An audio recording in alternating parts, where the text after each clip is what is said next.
তো আজকে রেডি হয়ে যাচ্ছি একটা বার্থডে পার্টিতে। তো আমি পুরো রেডি হয়ে গেছি, দেখো আমার ছেলেকে একটু ও ফটো না তুলতে চায় না কিছু করতে চায়। তো রীতিমতো পৌঁছে গেছি বার্থডে পার্টিতে। এখানে গিয়ে ওকে গিফটও দেওয়া হয়ে গেছে, একটা বোনের মেয়ের জন্মদিন ছিল, তো এখানে ছবি টবি তোলা হচ্ছে। তারপরে কেক কাটার জন্য প্রস্তুতি চলছে, ডেকোরেশন এখনও ঠিকঠাক করে হয়নি।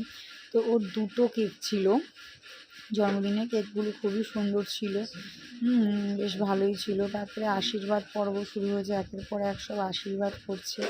আশীর্বাদ সারা টারা হয়ে যাওয়ার পরেই কেকটা কাটা হবে। তো সবাই আশীর্বাদ করছে পরপর। ওকে সে এত সবাই মিলে এত আশীর্বাদ করছে, মিষ্টি আর ওই পায়েস খাওয়াচ্ছে। তো বেচারা খেতেও চাচ্ছে না, কী করবো, খেতে তো হবে, আশীর্বাদ তো মিষ্টি মুখ করেই হয়। তো তারপর একটু ফটোশ্যুট হলো, ফটোশ্যুটের ছবি টবি তোলা হলো। তারপর